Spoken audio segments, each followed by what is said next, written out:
자, 설교 제목 한번 해봅니다. 내 주변의 사람은 가장 복된 자산입니다. 한 번 더 해봅니다. 내 주변의 사람은 가장 복된 자산입니다. 오늘은 주어진 본문의 말씀을 통해서 인적 자원의 중요성에 대하여 함께 말씀을 나누려고 합니다. 자, 여러분, 하나님께서는요, 우리 인생에 위기가 닥쳐왔을 때 사람을 붙여주셔서 그 하나님께서 붙여주신 그 사람을 통해서 우리의 위기를 도우시고 또 우리의 문제를 해결해 나가십니다. 다윗이 제2차 왕자의 난을 심하게 겪고 있습니다. 제1차 왕자의 난을 일으킨 다윗 왕의 셋째 아들인 압살롬이 다시 제2차 왕자의 난을 일으키고 있는 것입니다. 압살롬은 4년 동안 아주 치밀하게 반역을 위한 준비를 합니다. 압살롬은 다윗 왕에게 불만을 품고 있는 그런 세력들과 사람들을 자기 편으로 끌어들이고 또 백성들의 민심을 얻기 위해서 예루살렘 성문 앞에 나가서 억울한 자들을 위한 재판을 하기 시작합니다. 그리고 때가 되자 압살롬은 헤브론에 가서 제사를 드린다고 하는 이 핑계를 대고 이스라엘의 관료들 200명을 함께 대동하고 헤브론에 갑니다. 헤브론은 그 당시 이스라엘의 정치 제1번지였어요. 다윗 왕은 그의 정치적인 인생을 헤브론에서부터 시작했어요. 헤브론의 주민들은 다윗을 그들의 왕으로 추대를 하고 또 다윗이 이스라엘의 통합 왕이 되는 일에 터를 잘 닦아 주었었습니다. 다윗의 셋째 아들인 압살롬은 이스라엘의 정치 제1번지 지역인 헤브론에 가서 스스로 왕이 됩니다. 그리고 그 여세를 몰아서 반란군을 조직해서 예루살렘으로 진격을 합니다. 압살롬은 반란을 성공하기 위하여 아히토벨을 끌어들입니다. 아히토벨이라고 하는 이 사람은 다윗 왕의 아주 유명한 책사였습니다. 삼국사기에 나오는 제갈량과 같이 지략이 아주 뛰어난 당대의 인물이었습니다. 압살롬의 반란의 소식을 들은 다윗 왕은 급히 예루살렘 황궁을 버리고 피신을 합니다. 다윗 왕에게 지금 큰 위기가 닥치고 있는 것입니다. 중요한 것은 다윗 왕이 겪고 있는 이 엄청난 위기의 상황을 하나님께서 도우시고 그리고 함께 계신다고 하는 이 사실에 있습니다. 하나님께서 다윗 왕을 어떻게 도우시느냐? 다윗 왕에게 꼭 필요한 사람들을 적절하게 붙여주셔서 그 사람들을 통해서 다윗 왕의 이 큰 위기를 다 도와주십니다. 자, 하나님께서 다윗 왕에게 붙여주시는 그 소중한 사람들을 오늘 본문의 말씀을 통해서 함께 만나봅니다. 첫째, 다윗 왕을 따르는 충성된 신하들이 있습니다. 다윗 왕은 압살롬의 반란의 소식을 접한 후에 서둘러서 예루살렘 황궁을 버리고 피신의 길을 떠납니다.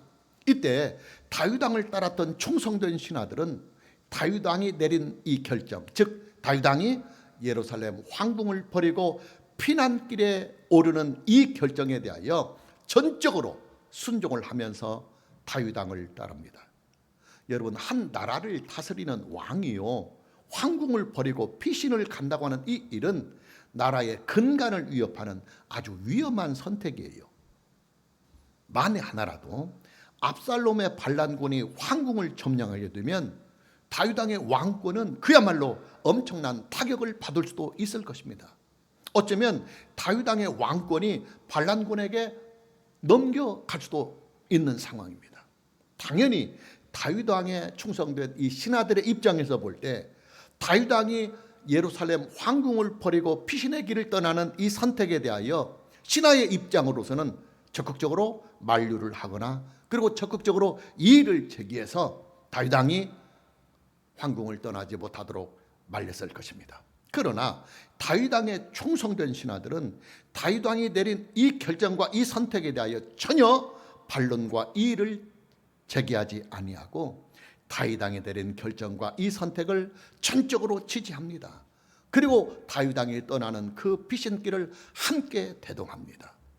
본문 15절 말씀을 보면 왕의 신하들이 왕께 이르되 우리 주 왕께서 하고자 하시는 대로 우리가 행하리이다. 보소서 당신의 종들이니이다. 본문 15절 말씀을 보면 다윗 왕의 신하들은 다윗 왕에게 절대적인 신뢰를 가지고 있는 사람들이었습니다. 다윗 왕의 신하들은 다윗과 함께 생사를 같이 하는 충성된 신하들이었습니다. 여러분, 만에 하나라도요, 이 반란의 이런 틈바구니 속에서 다윗 왕의 신하들이 요동을 치거나 아니면 압살롬의 반란구의 일부라도 가담을 하게 되면 다윗 왕의 왕권은 공중분해가 될 수도 있는 아주 어려운 상황을 맞이할 수도 있습니다. 그러나 다윗 왕의 이 충성된 신하들은 다윗 왕에게 절대적인 신뢰와 충성을 보이면서 반란이라고 하는 이 국가적인 위기를 지혜롭게 함께 협력해서 잘 대처를 해나가고 있는 것입니다. 두 번째의 다윗 왕을 도우는 주변의 사람들은 다윗 왕의 친위 세력들입니다. 본문 18절 말씀을 보면 그의 모든 신하들이 그의 곁으로 지나가고 모든 그렛 사람과 모든 블렛 사람과 및 왕을 따라 가드에서 온 모든 가드 사람 600명이 왕 앞으로 행진하니라 그랬어요. 본문 18절 말씀에 나오는 그렛 사람과 블렛 사람이 누구냐 하는 이 해석에 대해서 성경학자들의 해석이 조금은 엇갈리고 있습니다. 다수설은 다윗 왕의 쉬병으로 보는 해석입니다. 그렛은 사형수들에게 형을 집행하는 일종의 법무 요원들이고, 그리고 블렛은 요즘으로 말하면 대통령실의 홍보 요원들, 공보 요원들로 성경 해석자들은 해석을 합니다. 계속해서 본문 18절 말씀을 다시 보면 가드에서 온 600명의 사람들이 다윗 왕을 따르고 있다는 말씀이 나와요. 가드에서 온 이 600명의 사람들이 누구냐면 다윗이 옛날에 사울 왕을 피하여서 도망을 다닐 때 다윗과 함께 늘 함께하였던 다윗의 충성된 용사들, 장사들을 말합니다. 이 600명의 용사들은 다윗과 생사고락을 함께하는 다윗 왕의 친위 세력들이에요. 다윗은 왕이 된 후에 이 600명의 용사들을 황실을 지키는 왕의 호위병으로 다 삼아요. 요즘으로 말하면 대통령실의 경호원들, 경호부대 요원들로 이들을 삼는 것입니다. 중요한 것은 본문 18절 말씀에 나오는 이 모든 사람들이 다 다윗 왕을 절대적으로 신뢰하며 그리고 목숨을 다하여 충성을 다하고 있다고 하는 이 사실에 있습니다. 또 본문에 나오는 셋째의 사람들, 즉 다윗 왕에게 충성을 하며 하나님께서 그 사람들을 통해서 다윗 왕을 도우시는 세 번째 사람들은 바로 가드 사람 이때입니다. 이때는 블레셋 출신의 용맹한 장수였어요. 다윗은 예루살렘 황궁을 떠나면서 이때에게 이런 말을 합니다. 지금 나라 온 전체가 압살롬의 반역으로 말미암아 심히 어지러우니까 괜히 너 여기 있다가 피해를 당하지 말고 빨리 너의 본 고장인 고국 땅인 블레셋으로 돌아가라고 그렇게 권유를 합니다. 아끼는 거죠. 부하를 아끼는 거죠. 그러자 이때는 다윗 왕과 함께 생사고락을 함께 하겠다고 하는 비장한 말을 다윗 왕에게 건넵니다. 오늘 요절 말씀으로 함께 읽었던 21절 말씀을 보면 이때가 왕께 대답하여 이르되 여호와의 살아계심과 내 주 왕의 살아계심으로 맹세하옵나니 진실로 내 주 왕께서 어느 곳에 계시든지 사나 죽으나 정도 그곳에 있겠나이다. 여러분, 이때라고 하는 이 사람은요, 이스라엘 태생이 아니라 이스라엘과 적대 관계에 있는 블레셋 출신의 유명한 장군이에요. 그렇기 때문에 만에 하나라도 압살롬의 반란군이 이 반역에 성공을 한다고 한다면 압살롬은 이때를 죽일 것입니다. 다윗 왕은 이때 안위를 생각해서 고국에 돌아가라고 권유를 합니다. 그러나 이때는 다윗 왕과 함께 생사고락을 함께 하겠다고 하는 이 결의를 단단히 다윗 왕에게 보여줍니다. 이새는 아주 용맹한 장수였어요.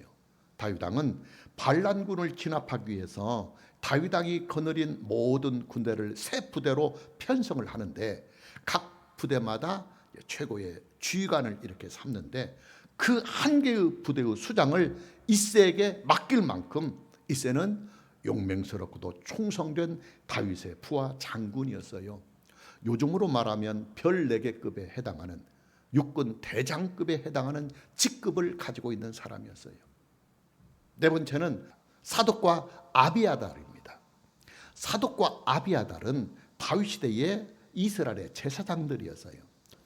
사독과 아비아달은 다윗 왕이 예루살렘을 떠나 피신의 길에 오르자 예루살렘 성전에 가서 하나님의 법궤를 가지고 나와서 다윗 왕의 피난 행렬에 함께 합류를 합니다.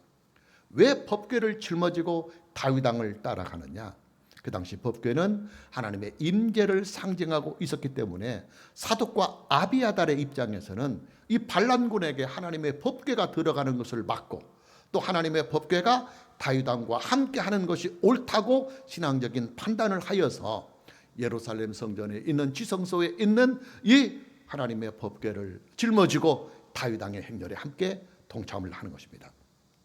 그러나 다윗 왕은 사독과 아비아달을 다시 예루살렘으로 돌려보냅니다. 물론 법궤와 함께 말입니다. 다윗 왕은 자기 자신의 안위보다는 하나님의 영광을 더 우선적으로 생각하였기 때문입니다.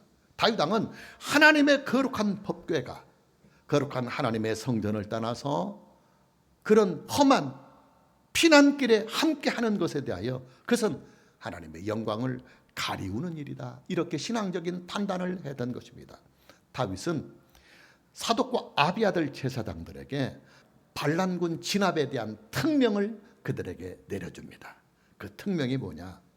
예루살렘 황궁으로 다시 돌아가서 반란군의 동향을 잘 살펴보다가 다윗 왕에게 사람을 보내어 통지를 하라고 하는 특명입니다. 사독과 아비아달은 제사장들이에요. 그렇기 때문에 그들은 반란군으로부터 비교적 안전이 잘 보장되어 있었어요. 그리고 반란군의 감시로부터 비교적 자유로울 수가 있었습니다. 다윗 왕은 사독과 아비아들 제사장이 예루살렘에 남아서 압살롬의 반란군의 동향을 잘 파악해서 신속하게 사람을 통해서 다윗에게 연락을 해주면 다윗 왕이 그런 모든 동향을 알고 바로 적극적으로 대처를 해 나갈 수가 있기 때문에 사독과 아비아달을 그런 곳에 사용하도록 그들에게 특명을 부여합니다. 실제로 다윗의 군대가 반란군을 진압할 수 있었던 배경에는 사독과 아비아달 제사장의 그 정보의 역할이 아주 상당하게 작용을 하였었습니다. 여러분, 전쟁의 승패는요, 정보가, 첩보가 결정적인 요인으로 작용을 합니다. 상대편 군대의 동향을 미리 파악할 수가 있다고만 한다면 작전을 펴나가는 일에 있어서 아주 유리하기 때문입니다. 다섯째로 본문에 나오는 사람은 아렉 사람 후세입니다. 아렉 사람 후세. 후세는 다윗 왕의 또 다른 책사였어요. 그 당시 다윗 왕 곁에는 두 명의 아주 유명한 책사가 있었습니다. 한 사람은 아히도벨이요, 또 한 사람은 후세였습니다. 아히도벨과 후세는 삼국지에 나오는 제갈량과 장자방과 같은 인물이었어요.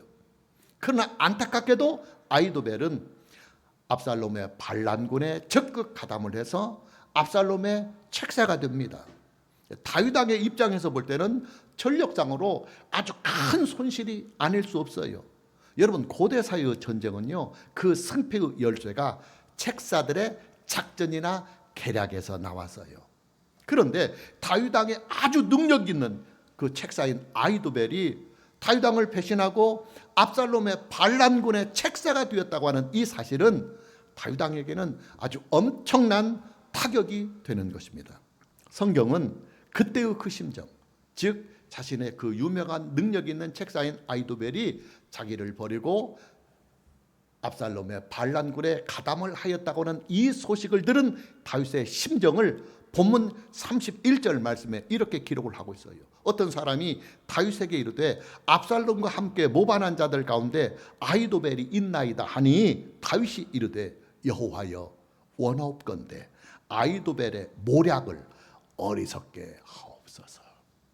성경은 다윗 왕이 책사인 아히도벨이 압살롬의 반란에 가담을 하였다는 이 소식을 듣고 하나님께 즉각적으로 기도를 하였다고 기록을 하고 있어요.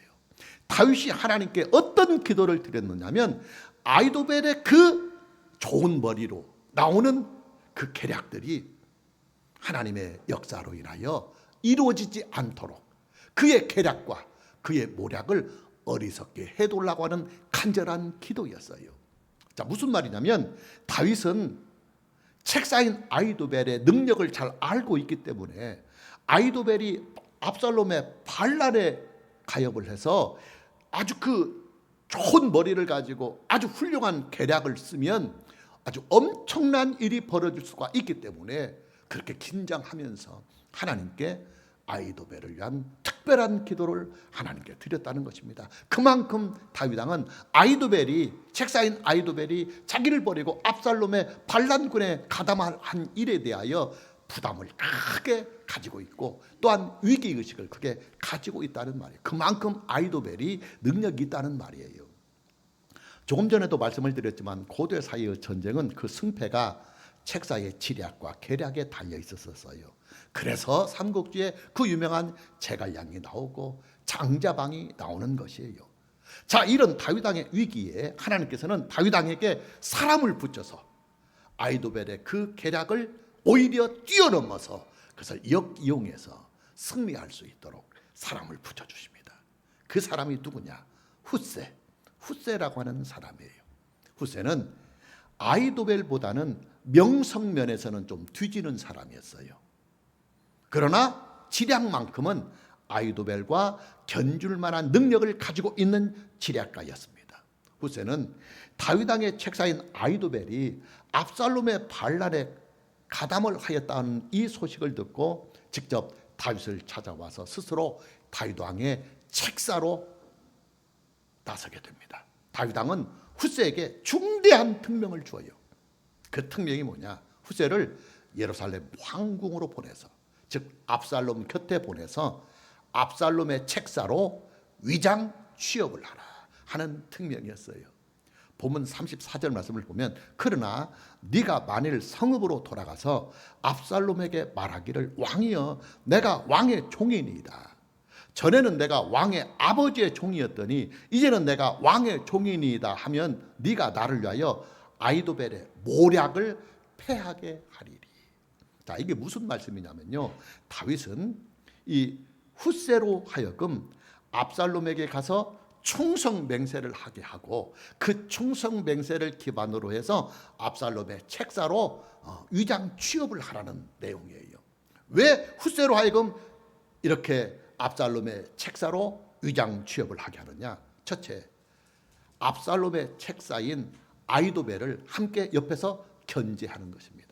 아히도벨이 너무나 훌륭하기 때문에 이 사람이 계략을 날 때 반대편 입장에서 계속 반대를 하고 또 다른 계략을 해가지고 이 아히도벨의 계략을 혼잡하게 하게 하는 그런 역할을 하기 위해서 압살롬의 책사로 들여보내려고 하는 것입니다. 그리고 두 번째는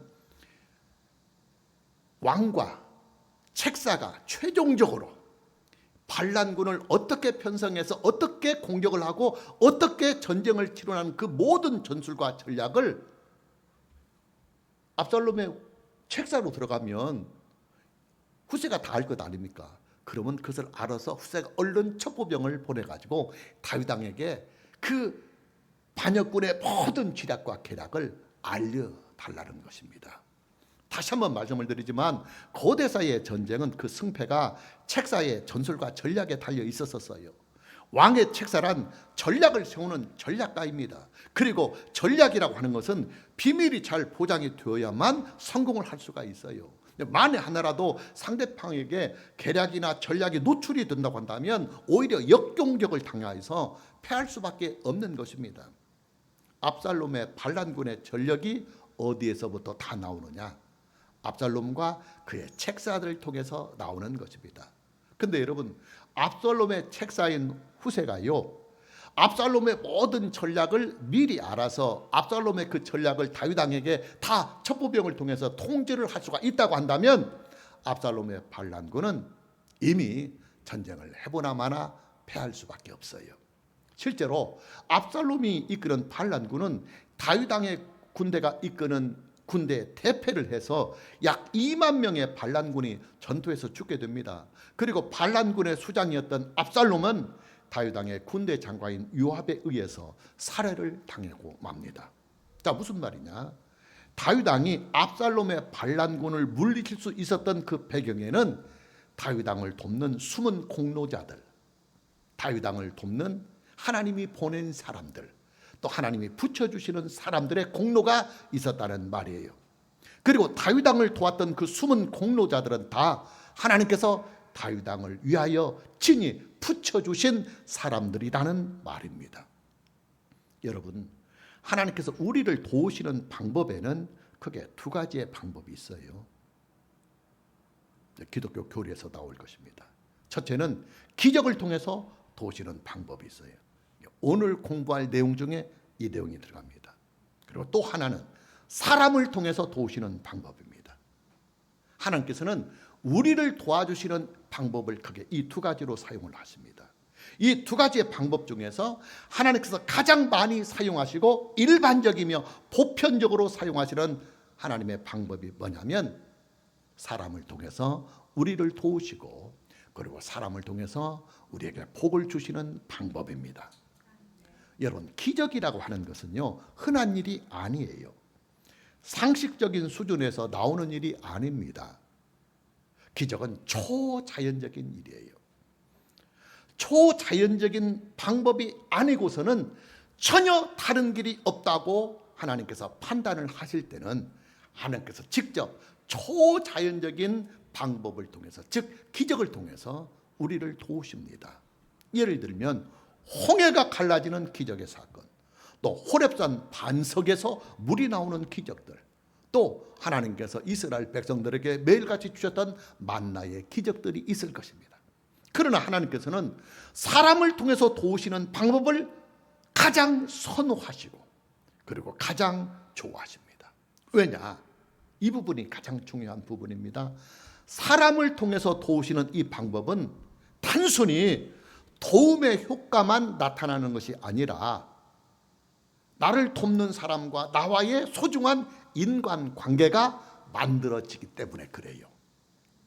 여러분, 그렇잖아요. 내가 어렵고 힘들 때 누군가가 나를 도와서 그 사람을 통해서 내가 그 문제를 해결하고 내 위기를 벗어날 수가 있었다고 한다면 나를 도와준 그 사람과 나는 평생 동안 아주 소중한 인간관계가 만들어질 수가 있을 것입니다. 여러분들에게 여러 번 말씀을 드렸지만 저에게는 아주 소중한 친구가 있어요. 몇 주 전에 그 친구가 와서 1박 2일을 함께 보낸 적이 있습니다. 그 친구와 저는 평생직입니다. 그런 관계가 어떻게 이루어졌느냐? 그 친구는 제가 가장 어려운 시절에 저를 도와준 친구예요. 그리고 그 친구는 저에게 예수님을 믿을 수 있도록 징검다리 역할을 해준 친구입니다. 하나님께서는 저에게 그 친구를 붙여주셔서 저로 하여금 예수님을 믿을 수 있도록 도와주셨고, 그리고 저로 하여금 목사의 길을 갈 수 있도록 제 인생의 방향을 틀어주셨습니다. 여러분, 하나님께서는요, 저를 구원하시고 저를 목사로 만드시는 이 일을 그 친구의 도움 없이도 능히 초자연적인 기적의 방법을 통해서 하실 수가 있는 분이시여요. 그러나 하나님께서는 그런 기적의 방법을, 초자연적인 방법을 사용하지 아니하시고 제게 그 친구를 붙여주셔서 그 친구와 저를 예수님 안에서 평생의 믿음의 친구로 만들어 주신 것입니다.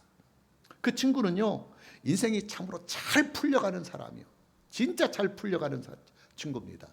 그 친구에게는 큰 형님이 한 분 계셔요. 근데 그 친구의 큰 형님은 그 친구보다도 능력이 있고 아주 대단한 분이에요. 몇 개국 어도 능통하고 처세술, 입담, 아는 지식, 방대한 지식들이 엄청 많아서 막 큰 사업들도 하고 하는 그런 인물이에요. 그런데 그 형님은 하는 일마다 안 돼요. 가정에서부터 시작해서 사업도 실패하고 인간관계 면에서도 실패하고 아주 세파를 엄청나게 겪으면서 능력은 많은데 인물은 훌륭한데 인생이 자꾸만 안 풀려지기 때문에 엄청난 고통 속에서, 회오리 속에서 살아가는, 인생을 살아가는 형님이에요. 그 형님이 어느 날 그 제 친구에게 이런 말을 했다고 그래요. 야, 너는 왜 이렇게 하는 일이 잘 되는데 나는 왜 이렇게 하는 일마다 꼬이고 안 되는지 모르겠다. 내가 보기에 너는 확실히 하나님께 축복받은 사람이 맞다. 그러더래요. 그 친구는요, 그 친구가 받은 그 축복의 배경을 다 저에게 돌리고 있어요. 목사인 제가 그 친구를 위해서 기도해주고 있는 그 기도의 힘으로 하나님께서 그에게 복을 주시고 은혜를 주셔서 자신의 인생이 이렇게 잘 되고 있느라고 제 앞에 그렇게 고백을 해요. 여러분, 그 친구와 저는요, 예수 그리스도 안에서 서로에게 도움을 주고 있는 관계예요. 그 친구는 제게 물질로 많은 도움을 주었고, 또 저는 그 친구에게 기도하는 신앙의 도움을 그에게 주고 있어요. 무슨 말이냐? 그 친구와 저의 이 소중한 인간관계는 하나님의 작품, 하나님의 작품이라는 말이에요. 여러분과 저와의 관계도 마찬가지예요.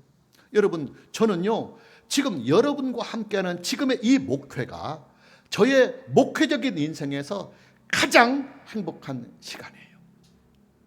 저는 여러분과 함께하는 지금의 이 목회가 지식적인 영역으로 볼 때도 가장 지금 제가 잘 바르게 신앙적으로 말씀의 체계가 잘 정리된 상황에 있고, 또 인격적인 면에서도 아직도 모난 부분이 많고 부족한 부분이 많지만 지금까지 제가 살아온 인생에서 가장 그래도 비교적 잘 다듬어진 인격을 가지고 목회를 하고 있어요. 그리고 신앙적인 면에서도 저는 지금이 가장 성숙되어 있어요. 이뿐만이 아닙니다. 지금 저와 여러분과 함께하는 저의 이 목회는요, 제 인생에서 가장 평온해요. 그리고 가장 안정적입니다. 참 행복이죠. 자, 이런 은혜와 축복이 어디에서부터 나왔느냐? 하나님께서 여러분들을 저에게 붙여주셨기 때문에 나타나는 결과예요. 저에게 있어서 여러분은 제 목회적인 인생에서 최고의 파트너입니다. 여러분들은 제 인생에서 하나님의 최고의 축복의 줄이 되고 끈이 되고 있어요.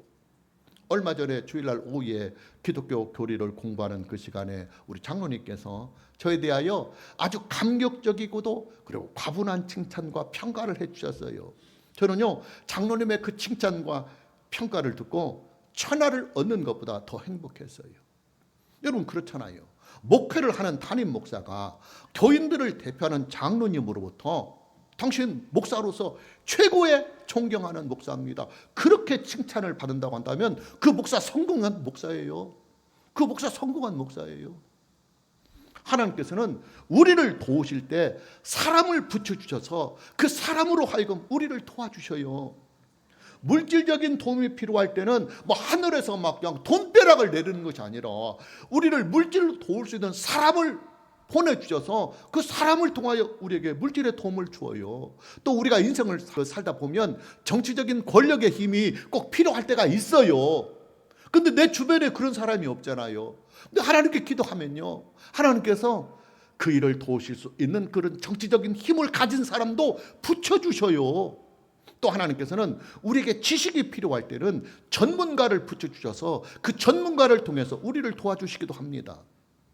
그리고 정의나 내 주변에 나를 도울 수 있는 사람이 전혀 없다고 한다면 그때는 하나님께서 초자연적인 방법을 통해서 기적을 통하여 저와 여러분을 도우셔요.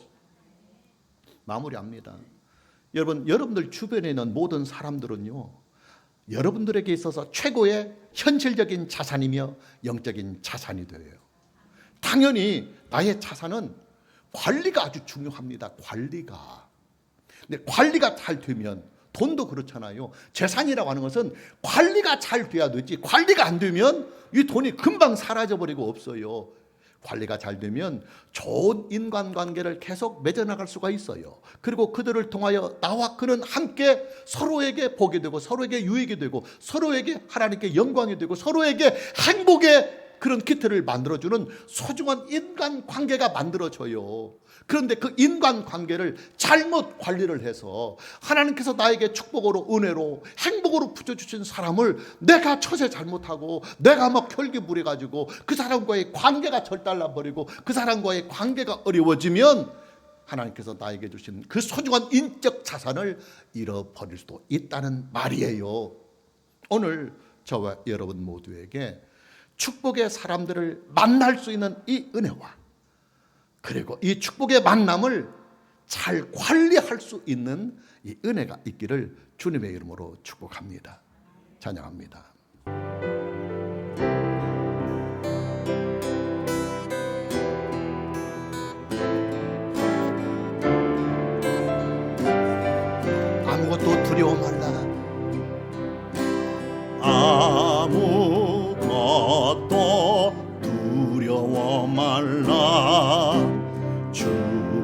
나의 하나님이 지켜주시네.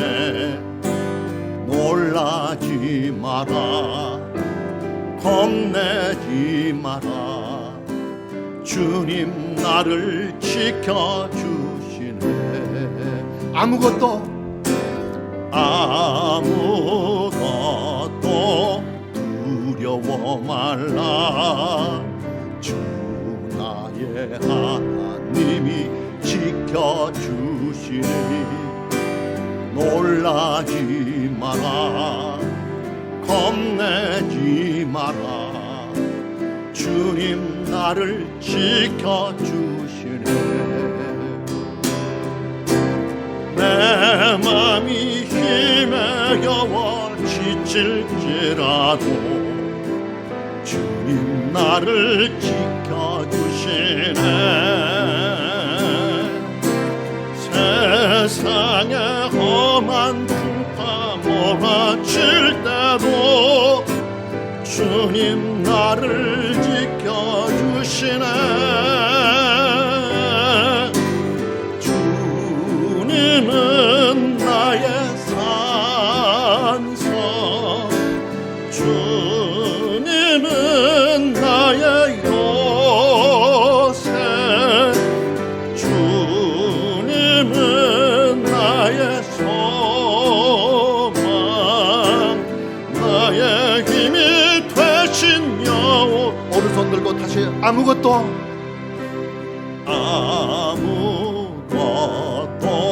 두려워 말라.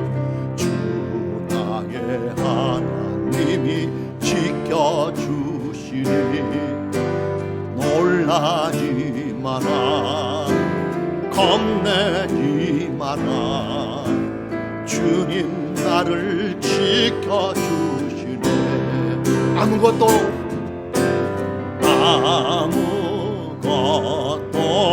두려워 말라. 주 나의 하나님이 지켜주시니 놀라지 마라, 겁내지 마라. 주님 나를 지켜주시니 내 맘이 힘에 겨워 지칠지라도 주님 나를 지켜주시네. 세상에 험한 풍파 몰아칠 때도 주님 나를 지켜주시네. 주님은 나의 산성, 주님은 나의 요새, 주님은 나의 소망, 나의 힘이 되신. 두 손 높이 들고 주님은 나의 산성이시라. 주님은 나의 산성, 주님은 나의 요새, 주님은 나의 소망, 나의 힘이 되시. 다시 한 번 더 고백합니다. 주님은 나의 산성이시라. 주님은 나의 산성,